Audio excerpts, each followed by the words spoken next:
కష్టించి పని చేయ నేర్పు, కన్నీటితో విత్తు మనస్సు, కలకాలం మరి నాకు నొసగు. విస్తార పంట పొలము నుండి కష్టించి పని చేయ నేర్పు,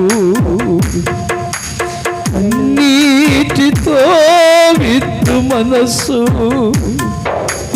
కలకాలం మరి నాకు నొసగు. క్షేమ కాలమైనా ఘన పరచ బ్రతుక నిమ్మయా, నశించు ఆత్మలన్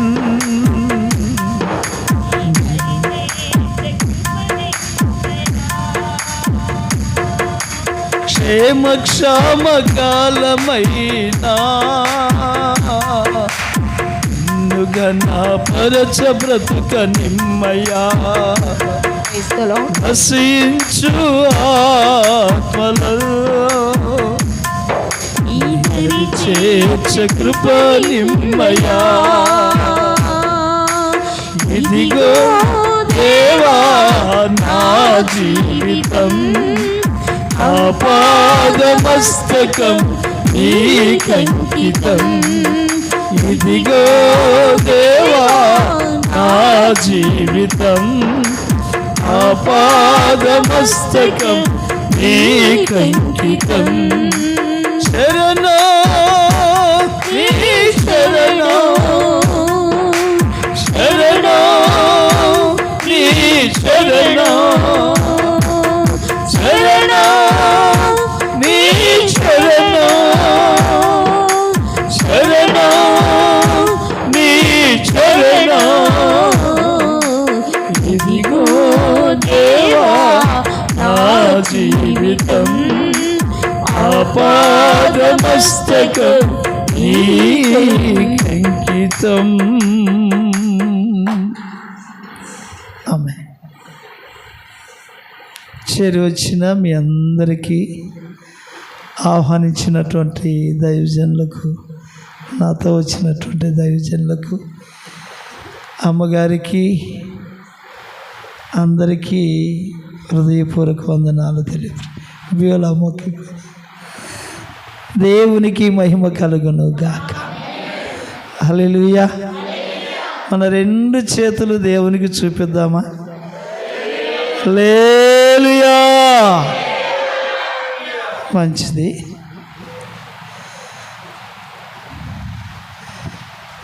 టౌన్లోకి వచ్చి మీ ముందు నిలబడి వాక్యాన్ని ప్రకటించడానికి అంత విద్యావేత్తనేమి కాదు. 10వ తరగతి 3 సంవత్సరాలు పోరాడిన వాడను. ఎన్ని సంవత్సరాలమ్మా? 3 సంవత్సరాలు 6 మారులు పోరాడినటువంటి వాడను.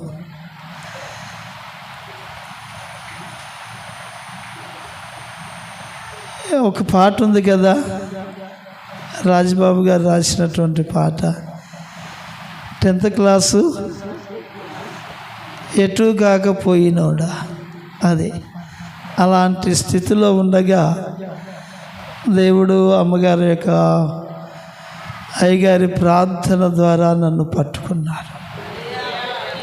ఆమె ప్రియులారా, నేను నశించేటటువంటి కాలంలో నాకు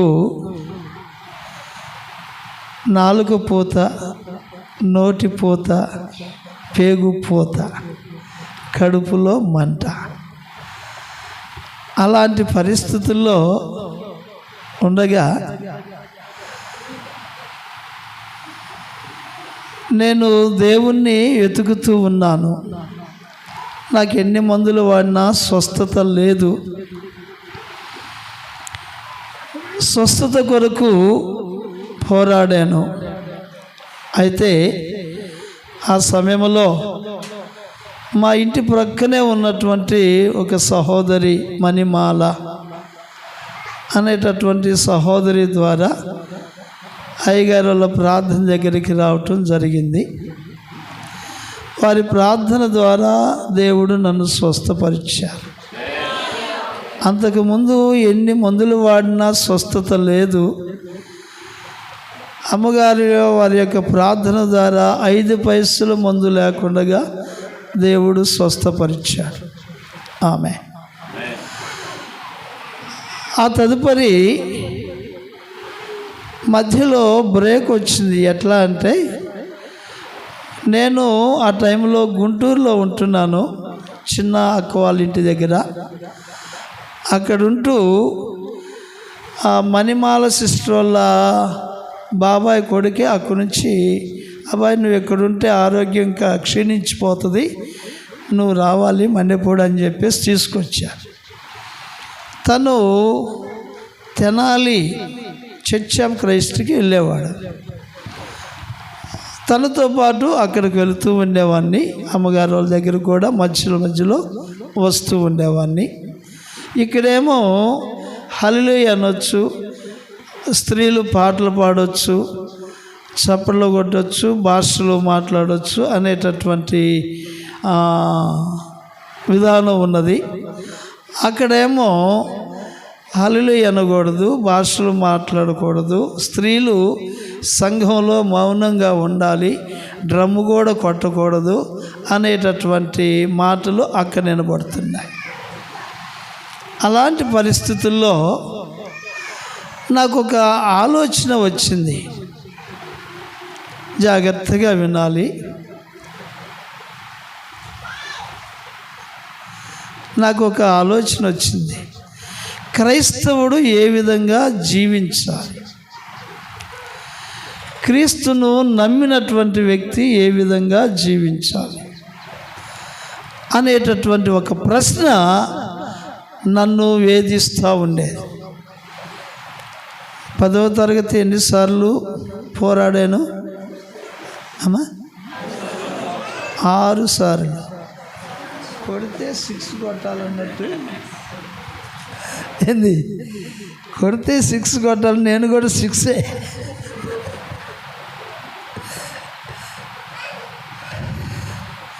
దేవునికే మహిమ కలుగును గాక. మంచిది. నేను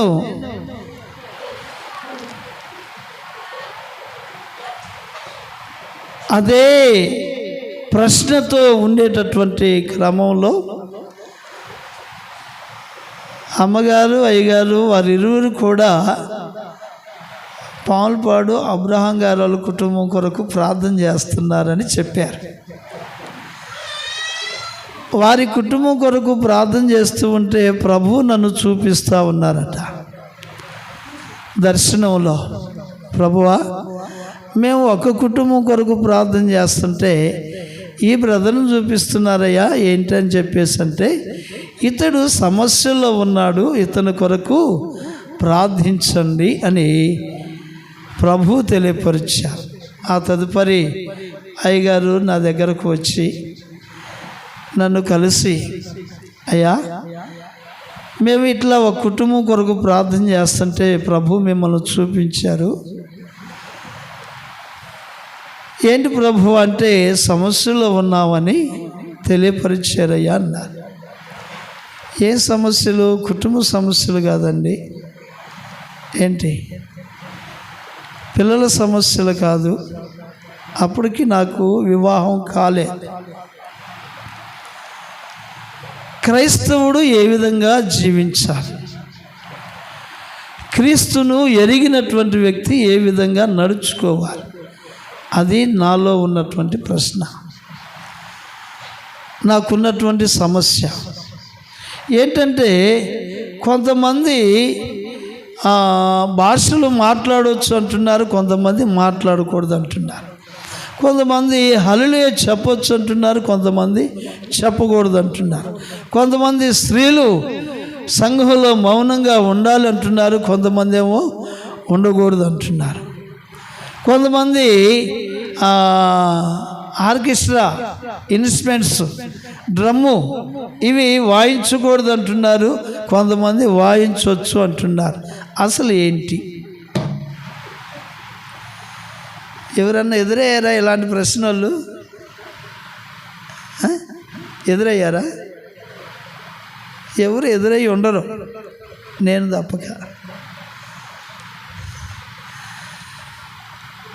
అప్పుడు అయ్యగారితో చెప్పాను, అయ్యా నా సమస్య ఇది అంటే, అప్పుడు అయ్యగారు ఓర్పు సహనంతో నేను అడిగిన ప్రతి ప్రశ్నకు బైబిల్ గ్రంథంలో వాక్యాలు తీసి చూపించారు. నాకు ఖాళీ దొరికినప్పుడల్లా కూడా అయ్యగారుల ఇంటి దారి పట్టేవాడిని. దూరమైనా నాతోటి స్నేహితుల దగ్గర కూర్చునేవాడిని కాదు. ఖాళీగా ఉంటే ఇక ఆ టైంలో బజార్లో కూర్చునేవాడిని కాదు.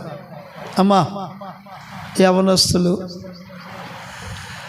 నేను దైవ సేవకుల ఇంటికి వెళ్ళి నాకున్నటువంటి సమస్యలను అడిగి తెలుసుకొని, ఇది లేఖనానుసారమైనటువంటి పరిచర్య అని ఇందులోకి అప్పుడు అడుగు పెట్టా. అప్పుడు వరకు కూడా అస్సలు పెంతుకోస్తులోనే చేరకూడదు అనుకున్నా. అంటే పెంతుకోస్తు అంటే పరిశుద్ధాత్మ అనుభవం కలిగిన సంఘంలో చేరకూడదు. సువార్త సేవ చేయాలంటే ఇల్లు తిరిగి యేసు ప్రభు నమ్ముకోండి అని చెప్పనన్నా చెప్పొచ్చు, కానీ ఈ పెంతుకోస్తులోకి మాత్రం చేరకూడదు అని చెప్పేసి అనుకున్నా. ఎక్కడ చేరకూడదు అనుకున్నానో అక్కడికే దేవుడు కూర్చోబెట్టాడు. దేవునికి మహిమ కలుగునుగాక. చప్పట్లు కొట్టరా?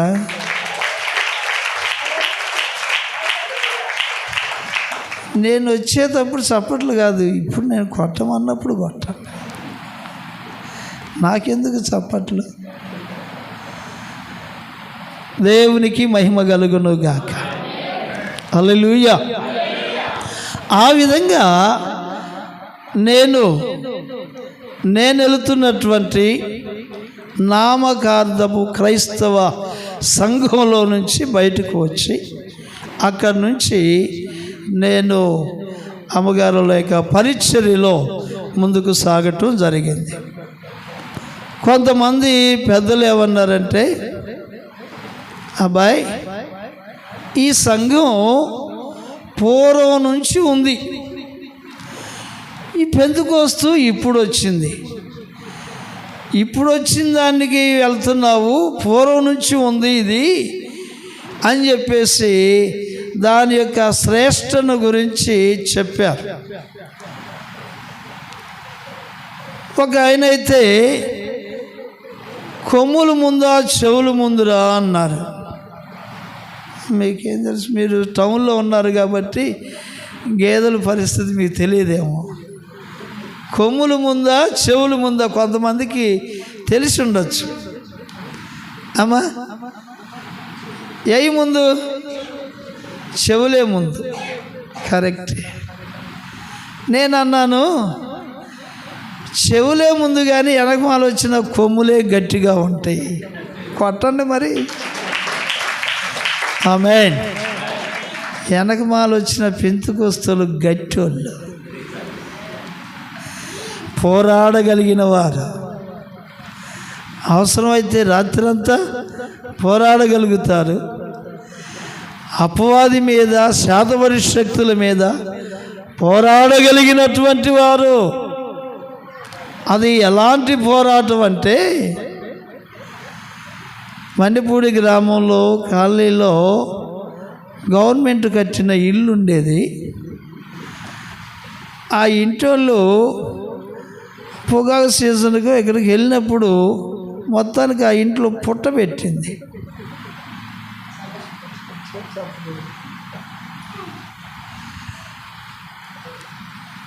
బయట బాగా ఆమె పుట్ట పెట్టింది. ఆ ఇంటిని వదిలేసి వారు ప్రక్కన ఉండటం మొదలుపెట్టారు. ఆ ఇంటికి మండెపూల్లో ఉన్నటువంటి చౌదరీస్ కటకటాలు, ఐరన్ తోటి కటకటాలు చేపించి గేట్లు పెట్టారు, పెద్ద పెద్ద గేట్లు పెట్టి ఇక అక్కడ భజన మొదలు పెట్టారు. అప్పటికి అమ్మగారు వాళ్ళు రాలేదు. వారు వచ్చిన తరువాత ఆ ఇంటిని ఎట్టబట్టుకున్నారో కానీ వారి ప్రార్థన ద్వారా కదిలిక, వెనకొచ్చిన కొమ్ములే గట్టి అన్నానే, ఎంత కదిలికంటే అమ్మా ఎవరు చేయగలుగుతారు? ఎవరు నిలబడతారు? ఏ సేవకుడు కూడా నిలబడలేడు. కనుక ఇంకా ఆ విధంగా చెప్పాలంటే చాలా ఉన్నాయి. ఇజ్రాయేల్ అన్నని ఆయన ఇక అమావాస్య వచ్చిందంటే ఓ ఓ అని అరిచేవాడు, కాలనీ మొత్తం తిరిగేవాడు. తను వచ్చి ప్రార్థనకు వస్తూ ఉండేవాడు. ఎక్కడన్నా ప్రార్థన ఉంటే నేను తనే ఎక్కువగా వెళ్తూ ఉంటా. అలాంటి మనిషిని కూడా దేవుడు బాగు చేశాడు. ఆమేన్, హల్లెలూయా. సరే,